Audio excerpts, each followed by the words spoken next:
Odyssey.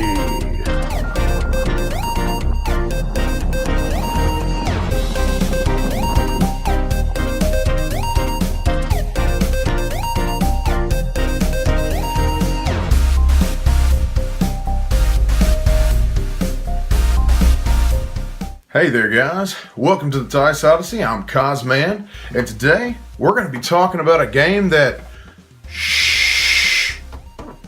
we really can't talk about much. Yeah, I know. I don't even know why my voice is doing this, but anyway, it's like a golf tournament. Anyway, but yeah, we're going to be talking about time stories. In this game, we're going to be a bunch of time cops going back to set things that have gone wrong in the past right to make the future a better place. But wait a minute. What if that messes things up? What if we're not? What if those are time-locked moments, kind of like Doctor Who or Back to the Future? We could end up destroying the entire space-time continuum. You know, let's not overthink this. We're time cops going to go back and kick the crap out of bad guys that are doing bad things. That sounds about right. I really can't get you to the table and show you much of it because almost anything's a spoiler. So yeah, we're going to go ahead and just get into the review itself. It might contain just a couple of teeny tiny whimy babyish spoilers, but nothing that should get you too into a twist. I got a couple of buddies of mine, Bryan and Greg, who are going to join me. And we'll give you what we think. And again, we actually decided to do this quite on the fly. This wasn't really a setup thing. We just set up the camera and started rolling. So yeah, we didn't do any kind of pre-prep or anything. I know that sounds completely professional, right? But yeah, we just wanted to, again, this was actually at the beginning of wanting to actually make recordings on YouTube. So I don't know. Hopefully you enjoy it. Hopefully we give you an informative review, at least enough to decide whether or not you want to get it. Let's get it to the table and talk about it.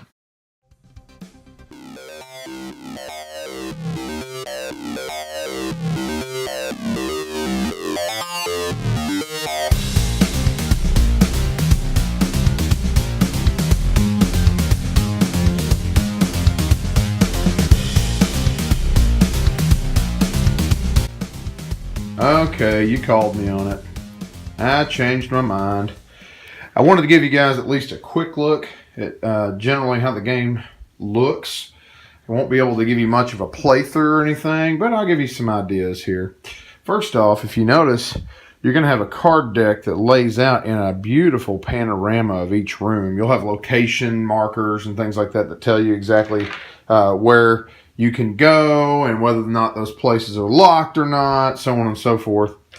You also get a really cool set of dice. This is going to be the Time Captain dice with all the little time units on it, so on and so forth. This is going to be your little time marker that goes on the time track up here. Lets you know how many time units you actually have left over. You're going to have a bunch of different player markers, see? One for 4 different people. Now, just to give you an idea, just real quick, and again, I can't show you much, so it's going to be a very, very brief overview. But for example, if you look, let's say you go into a room and 2 of you decide to go to that part of the room. Again, it's a panorama, so you're just going to different parts of the room. Somebody says, I think I'll go over here to the F card. As you notice, B, C, D, E, F, G. Some rooms have more cards than others.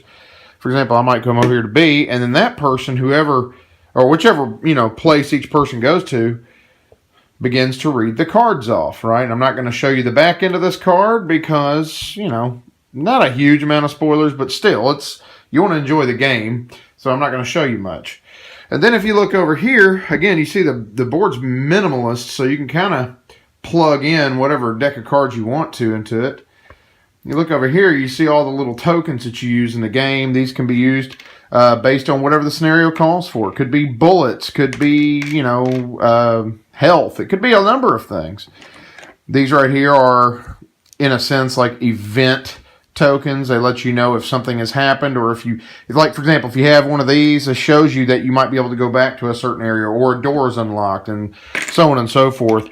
And if you see these little shields here, these basically deal with combat, and also it shows you how much health an enemy still has, or how many hits they still have to take them out. Or it could be a door you're trying to get unlocked, or just an event in general. Maybe you're talking to somebody, trying to convince them of something.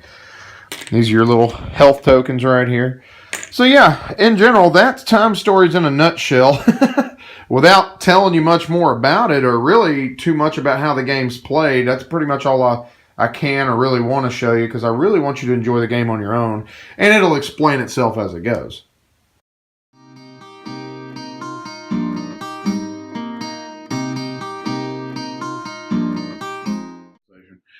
Hey guys, well, we just finished our third run through of Time Stories, and we're going to do some quick thoughts. The only reason we're doing it kind of quick right now is because we're about to go into the next installment, which is the Marcy case.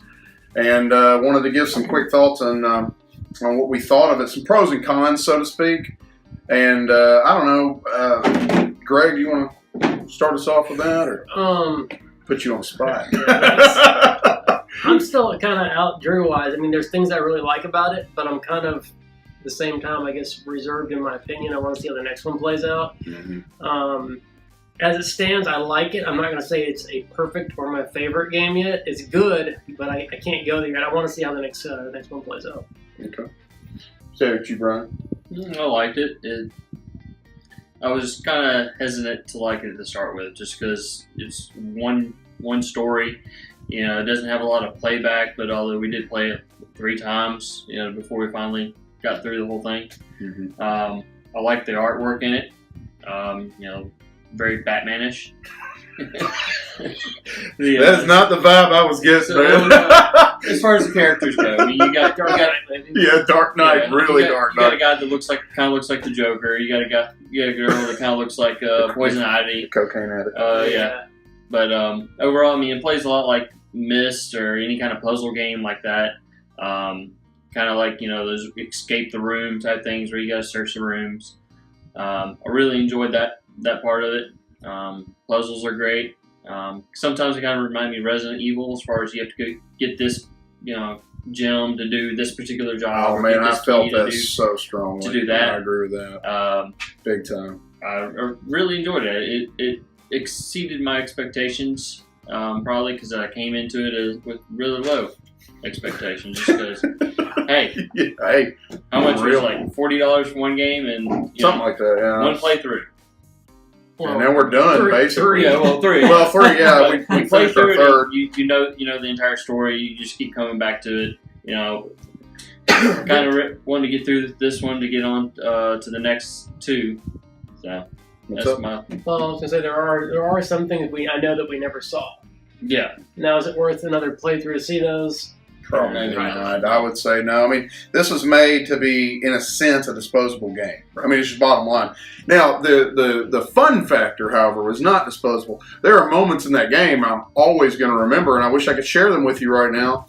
Maybe at some point we'll do a spoilerish kind of review of what we thought, things of that nature. But, yeah, I love the game. I mean, I think that I can't say whether or not this is for you, because that's going to depend on your wallet. My wallet's different than yours, and the fact was that this was a gift from my wife. This is brown. That's true. Well, anyway. So, but yeah, I mean, I think it's definitely worth a one-time viewing or one-time play. The cost for me, anyway. The other thing is, I would also say that this is more PG-13ish, almost getting into R rating. Probably not so hard on R, but I would not play this with your kids. This is definitely not a family-friendly style game. I'm hoping some of the later expansions are that. But so far, it's been very dark. It had a kind of an occultic theme to it, just being honest with you. I mean, I don't think that's much of a spoiler at all. You're going to notice the minute you hit the game.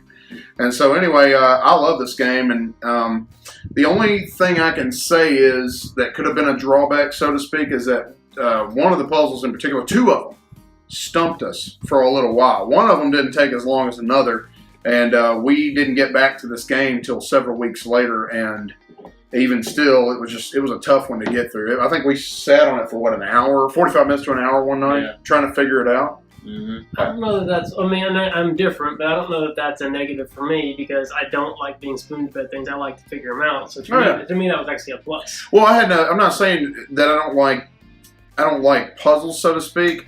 But I think that some people who do not like puzzles, and I know several of them, who would not like certain aspects of this game because if you're not a puzzle person, this isn't your game. Right? Yeah. I mean, you're gonna have. I mean, now that's this you know what I'm saying. First chapter might not. We don't know about the next one. Yeah. Right. And at the same time, you also have to think that there are aspects of this game that almost anybody could get into. The story, man, is amazing. So. Anyway, that's just our quick thoughts, some pros and cons, and we'll let you know how we like the Marcy case. Thank you so much for watching.